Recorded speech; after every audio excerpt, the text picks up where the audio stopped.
Guaranteed.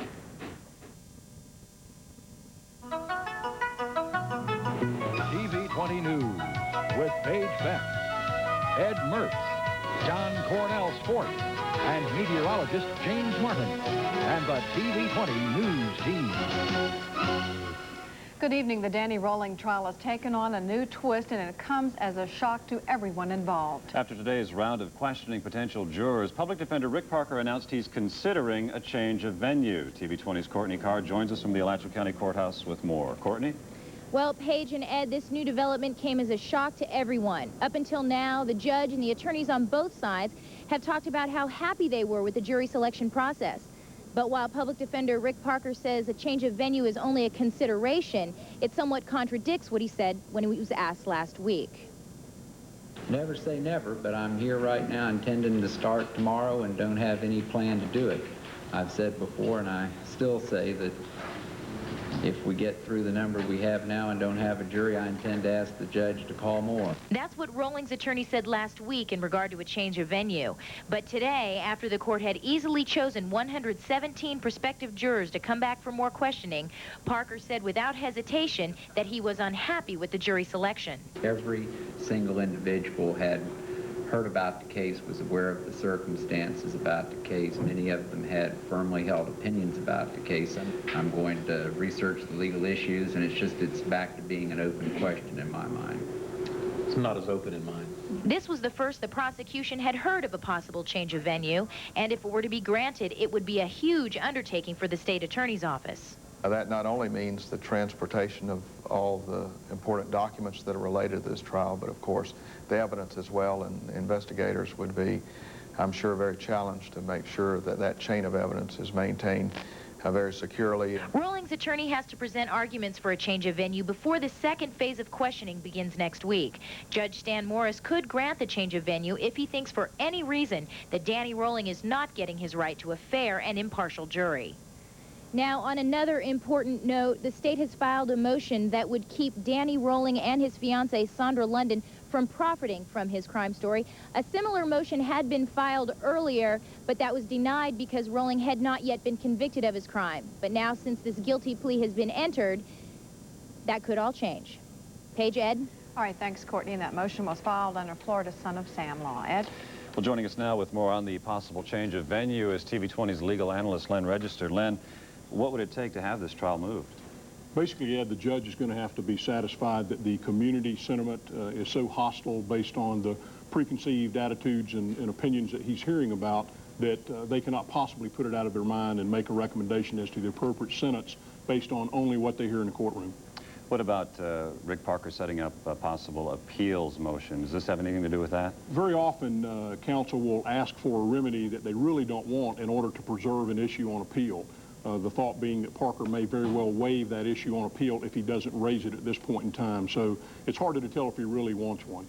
Could this be some type of ploy? Is Rick Parker the type of person, in your experience, who would do a ploy like this? No, he's not. He's not a man that plays games. He takes his job very seriously, and I would suspect that Rick has seen, based on the answers he's gotten over the last 7 days, a hostile community attitude, or one that seems hard and fast about what the appropriate penalty is based on comments jurors have shared with him about attitudes in the workplace and comments from family and friends. Give us an idea what would happen then to this case, to this trial, if indeed it were moved. I've been involved in 3 changes of venue, and they are significant undertakings. As mentioned earlier by the state attorney's public information officer, all of the witnesses would have to be resubpoenaed to the new location. You basically would have to find a county that was willing to undertake such a move, to provide for press accommodations, to provide for family accommodations, to subpoena another large group of potential jurors in. So it can be costly, and it would need at least 30 to 45 days, perhaps even longer, to get that in place. And anybody who had been selected so far as a jurist would be They would be excused. They would not follow the case, but the attorneys and Judge Morris would in all likelihood obviously travel with the case to a new location if a change of venue is granted. TV20 legal analyst Len Register. Thank you, Len. Thank you, Ed. Paige? A couple from Rolling's hometown of Shreveport, Louisiana, had an encounter with Rolling they say they'll never forget. It was a night that could back up the defense's claim Rolling suffers from a mental illness called intermittent explosive disorder. TV20's Allison Flynn has the story. It was the same night Danny Rolling allegedly shot his father when he broke in this back door at the Clausens Shreveport home.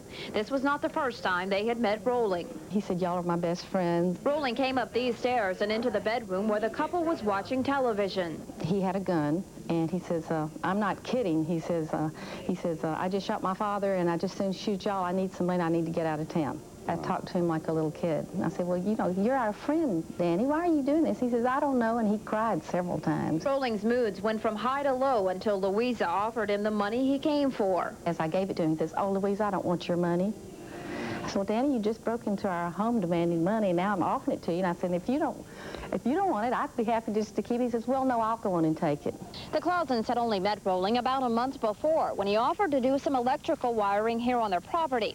He returned to their house for a few friendly visits, but never once did he tell them about his troubled life at home. No, he never mentioned that at all. The Clausens thought Rolling's behavior was strange, but that night when he left, he seemed okay. He hugged me, and he said, "God will bless you," and he walked off.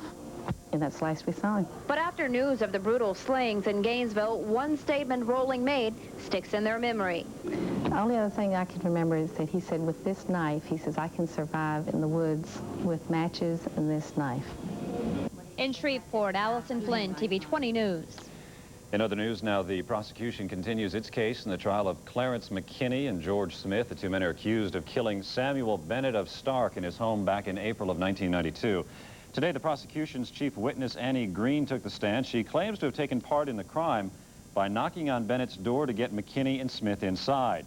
But defense attorneys cross-examined her for about 2 hours and say that Green admits changing her story to police several times. Testimony is expected to continue through the end of the week. One of the suspects in Marion County's campground murder had been released from a Florida prison 4 years early because officials didn't think he would be violent again. But it appears they were wrong about Lauren Cole. He is one of 2 men charged with killing a college student and raping the victim's sister. Cole was released to help make room for more violent criminals in Florida. Tonight, Marion County Sheriff Ken Ergel is in Washington, D.C. to talk about problems within the criminal justice system. The question has to do with why are these people out when they should have been in prison?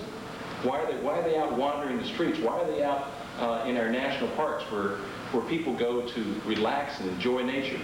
But instead, you know, they've been early released, and as a result of that, people have lost their lives. The state budget only spends, or I say only spends, but spends less than 10% of the entire state budget on criminal justice, which is the state prosecutors, the public defenders, and you know, all the prisons. And there's a lot of room there to expand that and to grow.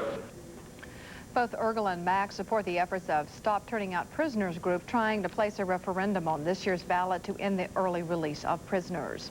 In Ocala, 2 teenagers involved in an overnight shootout are now facing felony charges. Police say a 16-year-old shot 18-year-old Willie Honor during an argument last night in a parking lot on Northwest 4th Street.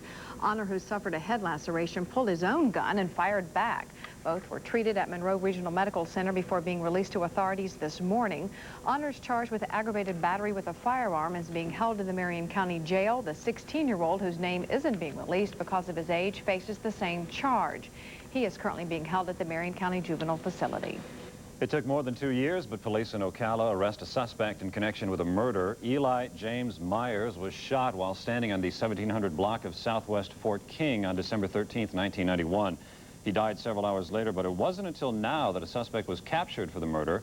Samuel Alvin Thomas was arrested last night while watching a basketball game at North Marion High School. The 22-year-old Thomas is being held without bond. Still ahead, a plea bargain is given in the death of a 4-year-old boy. And changes are in store for the Alachua County Commission. We have some showers moving into north central Florida this afternoon. We'll take a look at an active radar in just a few minutes, but first let's look at tonight's weather school question. And the question is, a visible weather satellite image means it displays A, differences of temperature, B, colors of the surface, or C, sunlight reflected by clouds. I'll have the answer coming up right after the weather. Now, the incredible Reva returns with a brand new show. Together on the same stage with John Michael Montgomery. March 13th at Stephen C. O'Connell Center. The heartwarming sound of Reva. Together with John Michael Montgomery. Plus very special guest, Faith Hill. Tickets available now at the University box office and all Ticketmaster outlets or charged by phone. Welcomed by GC 101.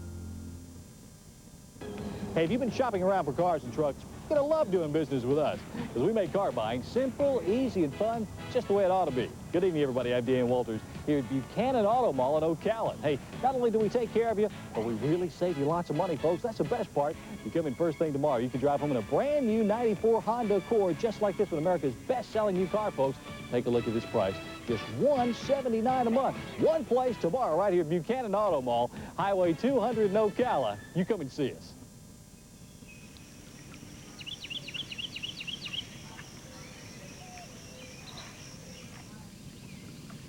Your retirement, the reward for all your hard work.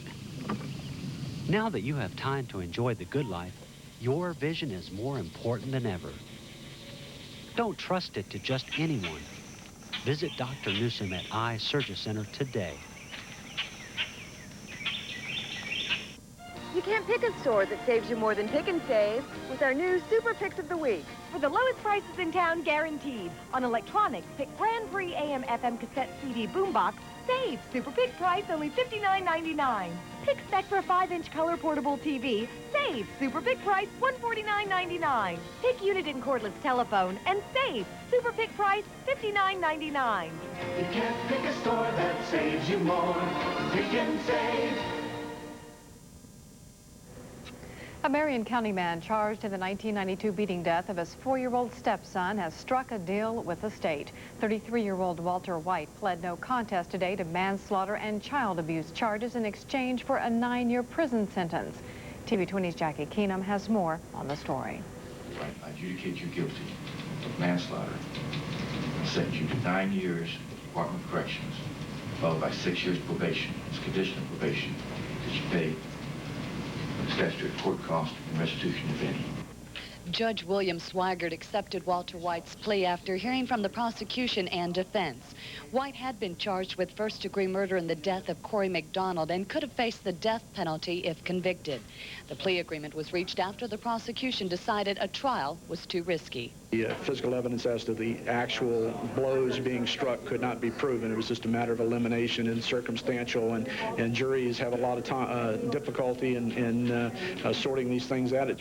4-year-old Corey McDonald died from a sharp blow to the stomach less than 2 years after he was returned by a judge to his mother and stepfather. Corey had been put in foster care at birth because authorities say he was born with cocaine in his system. Corey's foster family says the court system failed him. We had hoped that the court would allow some guardian ad litem or HRS post supervision, but unfortunately that was denied. White's maintained his innocence since his arrest more than a year ago. His attorney says White agreed to plead no contest to reduce charges to avoid a first-degree murder trial. In Marion County, Jackie Keenum, TV 20 News. The Gainesville Police Union endorses Ed Jennings as its candidate for the District 1 City Commission seat. The union interviewed all the candidates for the city races. They want to back a candidate, they say, who promises to help them in contract negotiations with the city. Now, earlier this week, the union rejected the city's latest 2% raise offer. PBA leaders told TV 20 News why they picked Jennings.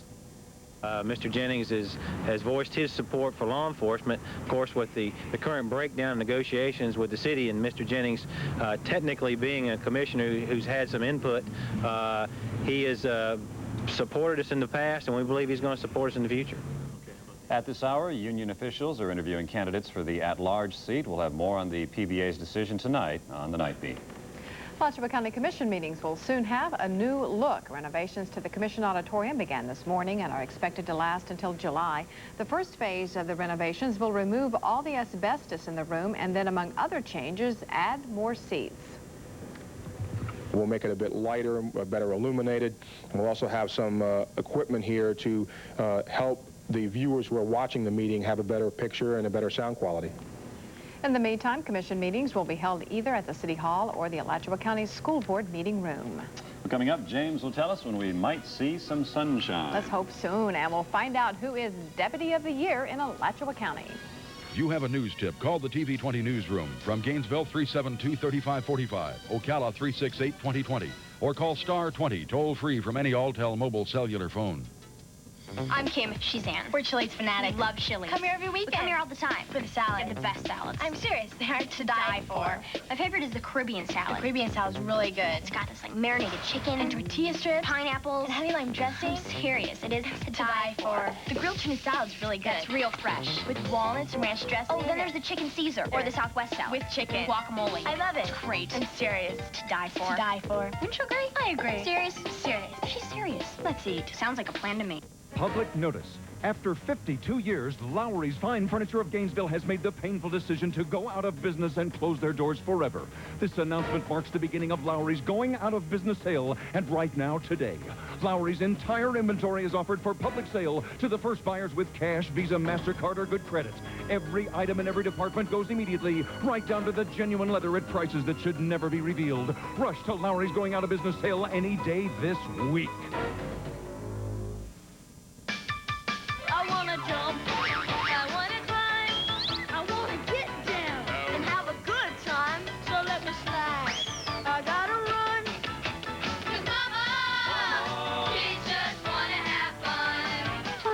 Bump, bounce, glide, and slide through our giant indoor playground. Unlimited play, only $4.95 per child. Adults play free.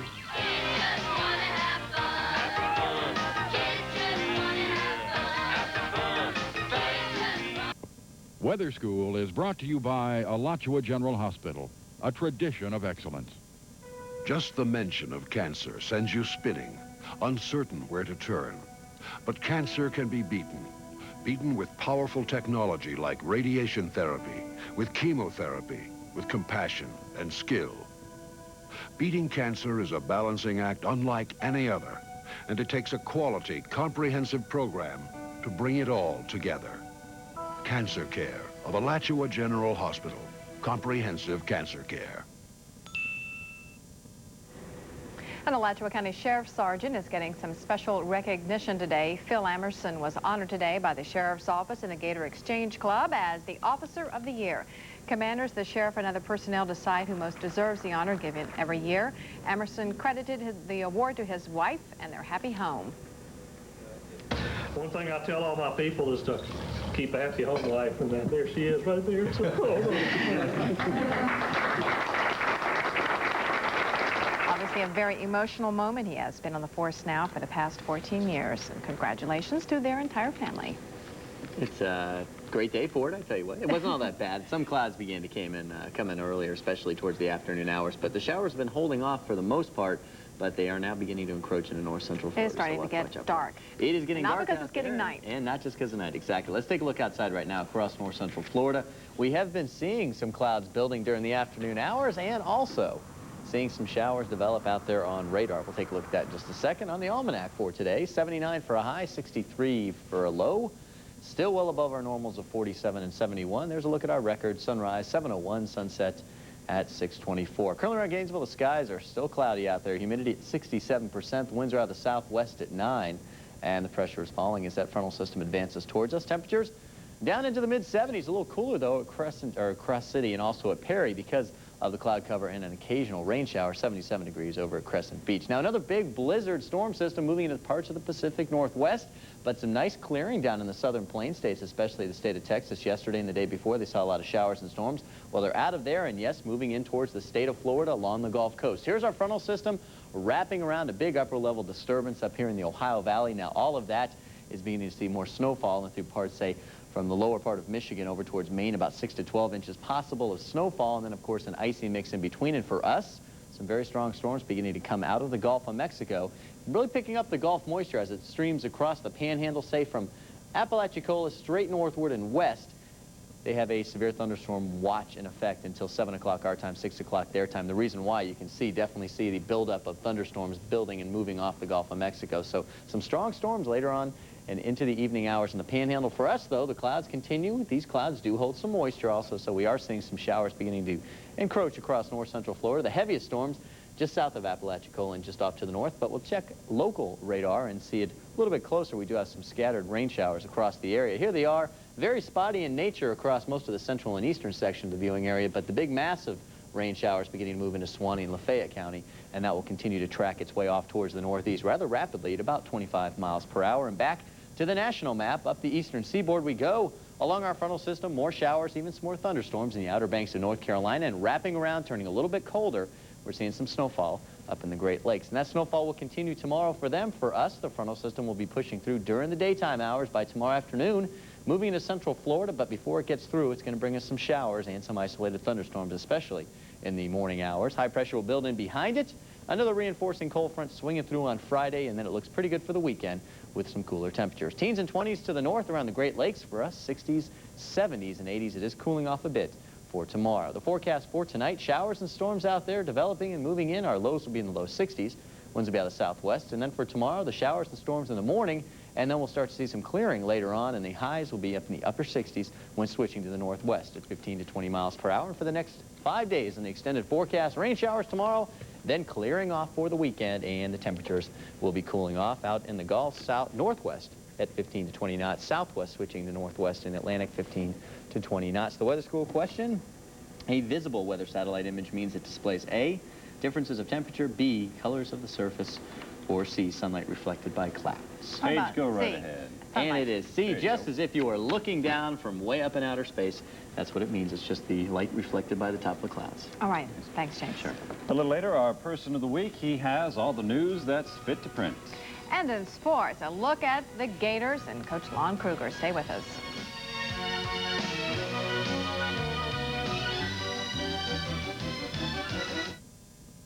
We carry somewhere around 30,000 different items at Home Depot, and that's everything from plumbing to lumber, power tools, hand tools, everything that a person would need to complete a project. Genie has always been the first name in garage door openers, and Genie's patented screw drive system makes them even more reliable. Of course, Genie also makes some of the best wet-dry vacs around. I've had people that I've helped them in the hardware department. 3 hours later, I see them still at the store. I say, "What are you doing here?"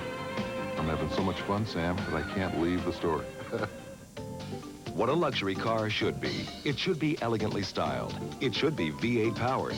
It should have dual airbags and ABS. It should have comfort for 6 adults. It should be a Lincoln Town Car. What a luxury lease should be. Just $469 a month for 24 months on Lincoln Town Car. A car you can be comfortable in. A price you can be comfortable with. Lincoln. What a luxury car should be. Oh, and scratch-off ticket, please. Tea? And your sweetener. Oh. So, where are we going tonight? I thought we'd go get a burger and then hop on a plane to Key West, check into a fancy bed and breakfast, get married, and live happily ever after. Turn your small change into real big fun. Play barrels of bucks from the Florida Lottery. Okay. Has depression struck someone you love? Here are some warning signs. Sleeping too much, loss of appetite, isolation, loss of concentration, lack of energy, feeling of worthlessness, uncontrollable crying, excessive feelings of guilt, hopelessness, suicidal thoughts. If someone you love has a problem with depression or alcohol, Charter can help you find the right resources. If you don't get help at Charter, please get help somewhere. Time now for sports. Gator basketball. Well, you know, right, and the rap on this team a long time ago back in December was, well, they just don't have much talent. They just don't have much talent. We all know now that's just not true. And a team that has won 22 of 26 games does not do that without talent. Many times this year we've heard how this team wins without a lot of talent because of its team concept and guts. Well, the latter part of that is true, but there is plenty of talent on this team. The guards are as good as it gets in this conference, and the big men have also come through.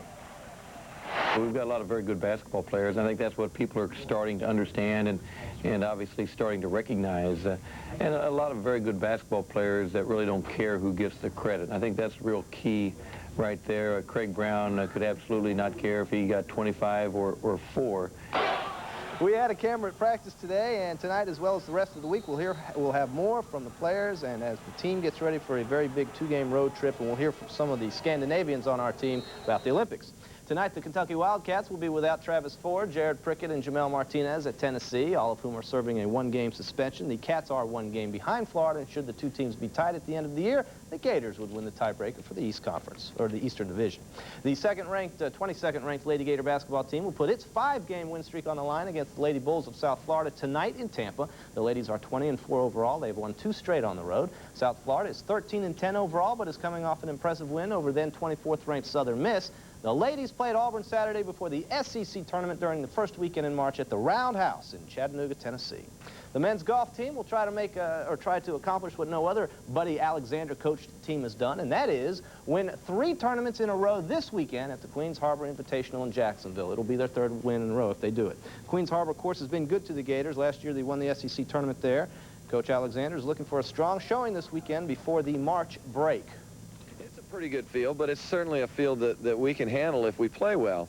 And I think that'd be a great way for us to go into spring break, win 3 tournaments, and then get a little break and hopefully come out after spring break and continue the streak.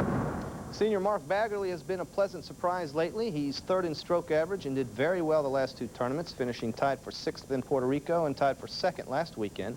His confidence has certainly risen since then. That's what I was proving a lot to myself, and I also to my teammates and to Coach, and the fact that I know that I'm a player and I know that I do belong on this team. And I think it was a big boost in Puerto Rico and also here in the Gator, too, to finish well, and a lot of hard work's paying off. Baggerly's stroke average is just over 72. He's very consistent.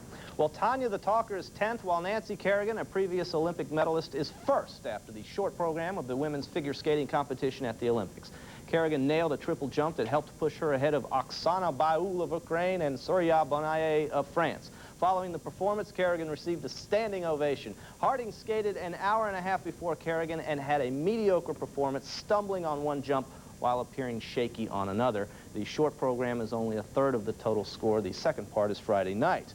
The U.S. did pick up its 5th gold medal as speed skater Bonnie Blair won her 2nd of the games and 5th in her career, taking the women's 1,000-meter event. Blair now becomes the all-time medal winner for the United States in the Winter Games with 6. She won bronze in '88. And also the U.S. hockey team lost to Finland, thus eliminating them from medal contention. The best they can do now, Ed and Page, is finish 5th. The Finns have NHL veterans. The United States has college players. Very simple to figure out. All right. Thanks, John. Well, it was 7 years ago this month when a new publisher took over at the Gainesville Sun. Among other things, John Fitzwater brought with him a long history of working in newspapers and in getting folks involved in their community. You know, on our editorial page, a lot of people say, well, I don't agree with that. Well, good. We don't want people to agree with all those things. Let's stir debate. And I think that's one of the things that motivates me in a community, to get people involved and to think and to participate. John Fitzwater started his journalism career at the age of 15 when he covered sports for his hometown newspaper in Somerset, Kentucky. After graduating from the University of Kentucky, he returned home and expected to continue covering sports. But there had been a change before he arrived for his first day of work. The editor had abruptly resigned in the morning, and I came in at noon, and they said, when can you start to work? And I started to work on the news side, the hard news side, that afternoon. So I've never written sports, but a great sports fan. My best side. His career has literally taken him from coast to coast, and his resume shows that John has been involved in whatever community he lives in. In Gainesville, that involvement includes serving with the Volunteer Center, Stop Children's Cancer, and the UF Foundation, to name a few. I've always been someone who thoroughly enjoyed being involved in the community, likes people, likes being involved in community things. Did he mention his future plans? John Fitzwater says he's going to be in Gainesville for the duration. He says this is a good news town, and even though he went to the University of Kentucky and is an alum, he says he cheers on the Gators and he hopes they beat the Wildcats next week in Lexington. That's a smart man. Yes, indeed. That's why he's #1 at the paper. Thanks for joining us this evening. Have a good night. Good night.